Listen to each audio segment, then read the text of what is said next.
દાહોદ જિલ્લાના ઝાલોદ તાલુકામાં ઉત્તરાયણ પર્વનો તહેવારમાં કરુણાંતિકા સર્જાઈ હતી।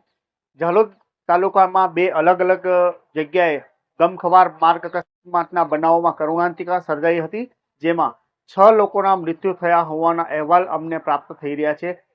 આપણે જણાવી દઈએ કે ઉત્તરાયણના પર્વ દરમિયાન ઝાલોદ તાલુકાના વેલપુરા ગામે બે મોટરસાયકલ સામસામે અથડાઈ હતી, જેમાં સાંજના સમયે આ વળાંક પર થયેલા અકસ્માતમાં બંને બાઇક ઉપર સવાર 4 ઈસમોના મોત થયા હતા, જેમાંથી 2 ઈસમો એ વેલપુરા ગામના જ હતા અને અન્ય 2 ઈસમો અલગ ગામના હતા।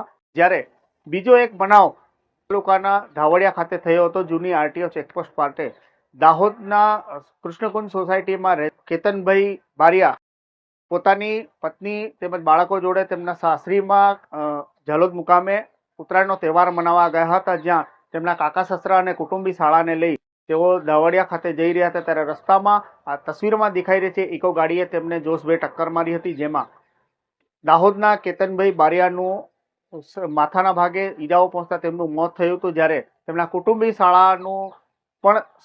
શાળા જેનું નામ છે અતુલ ગરાસિયા, તેમનું પણ મોત થયું હતું। તેવી રીતે તેમના કાકા સસરા અતુલભાઈ ગરાસિયા તેમનું શરીરના ભાગે ગંભીર ઈજાઓ પહોંચી હતી। તેઓ હાલ દાહોદના ઝાયડસ હોસ્પિટલમાં સારવાર અર્થે છે, પરંતુ અમે આ વિડીયો એટલા માટે પણ નથી બતાવી શકતા કારણ કે યુટ્યુબ કોમ્યુનિટી ગાઈડલાઈનનો ભંગ થાય એવું છે, એટલે અમે આ વિડીયો ખાસ કરીને અવેરનેસ માટે કરી રહ્યા છે। કારણ કે ઉપરોક્ત બંને બનાવોમાં જે મોટરસાયકલ ચાલકો હતા અને અન્ય જે ગાડી ચાલક હતા એ 6 મૃત્યુ માથાના ભાગે ગંભીર ઈજાઓ પહોંચવાના કારણે તેમના મોત થયા હતા। કદાચ તેઓએ હેલ્મેટ પહેર્યા હોત તો આ 6માંથી કોઈકની જીવ બચી ગયું હોત। એટલે અમે અમારા ચેનલના માધ્યમથી આપને અપીલ કરીએ છીએ કે જ્યારે તમે સિટીમાં કે હાઈવે વિસ્તારમાં તમે બાઇક કે તમારી મોપેડ લઈને સવારી કરતા હો તો ખાસ કરીને હેલ્મેટ પહેરવાનું જરૂર રાખો, જેથી કરીને આપ સુરક્ષિત રીતે તમે પોતાના ઘર સુધી પહોંચી શકો છો। તમારા ઘરવાળા તમારી રાહ જુએ છે।